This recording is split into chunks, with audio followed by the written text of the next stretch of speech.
Chismis from the Philippines. We talked about Golden Globes nominations, Chismis from Hollywood, and now it's not Chismis. It's no light talk because we're talking about DREAM Act, and a lot of lives depend on the DREAM Act. A lot of future depend on the DREAM Act. Allison Aquino is here joining us from Aquino Aquino and Low Law Office. Hello and welcome to Kababayan, LA. Good afternoon, Janelle. So everyone's happy because it seems hopeful that the DREAM Act would pass. Where are we at now? Well, it's certainly progressed as far as it has in the past 10 years that it's been proceeding through Congress. And just last week on Wednesday, the DREAM Act was passed by the House of Representatives. And so now there's a big push for the Senate to... Exactly. Yeah. And so now it's being considered by the Senate, and the President has indicated that if Senate passes the DREAM Act, then he will sign it into law.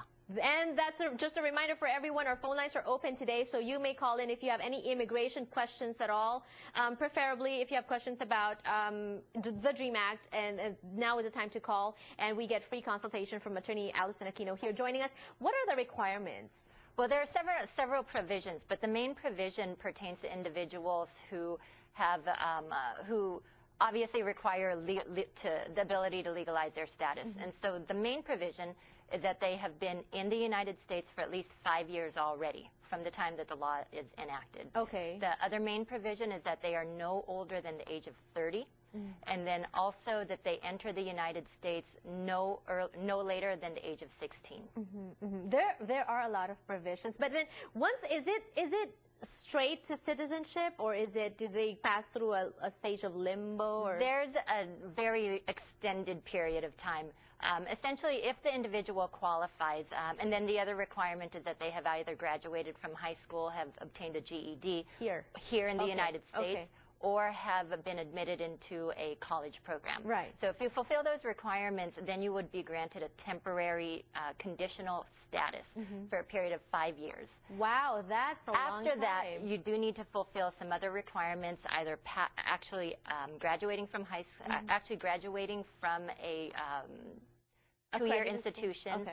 Or from a bachelor's degree program, or serving 2 years in the military.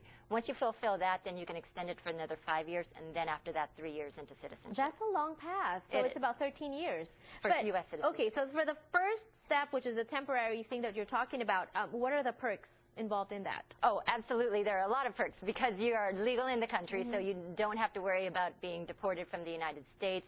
You have work authorization, you have the ability to travel in and out of the United States. So it's very similar to being a permanent resident in the United States, but just not being granted the status as a permanent resident. And I know that with visas, you put quotas in there.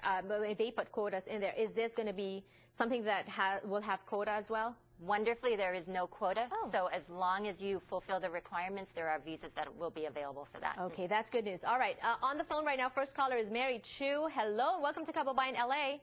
Hi, how are you? Yes, good. Go ahead with your question.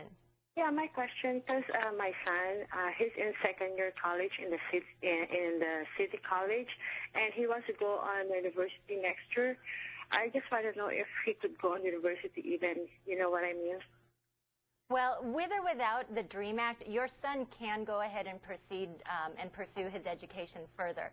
The DREAM Act, or actually an individual's unlawful status in the United States, does not prevent them from actually pursuing an education. What about getting a grant or a scholarship? On a practical matter, individuals are prevented from obtaining higher education because they can't afford it. Right. And also because there are just other considerations in life, namely fear of being deported from the United States. So with the DREAM Act, it will assist individuals in obtaining additional money in order to assist them with actually going to school. And then just because you have, you will also have a work authorization. So you would work while going to school. Precisely. Perfect. And earn your income in order to pay for your tuition. Right, exactly. Good answer. Francis is on the line. Hi, Francis. Hi, attorney, I have a question about the Board of Appeals. How long does it take before they really, you know, do something about your case or something like that? The BIA, or the Board of Immigration Appeals, they can take the amount of time varies significantly. So there are some instances where they can go ahead and render a decision within just a handful of months, but on average, they do take sometimes several years.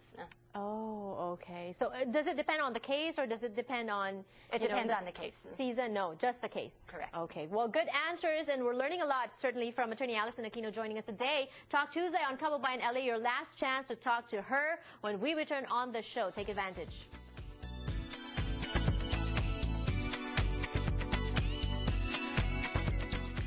Ang Kababayan LA ay hatid sa inyo ng McDonald's at ang mga bagong McCafe Espresso drinks.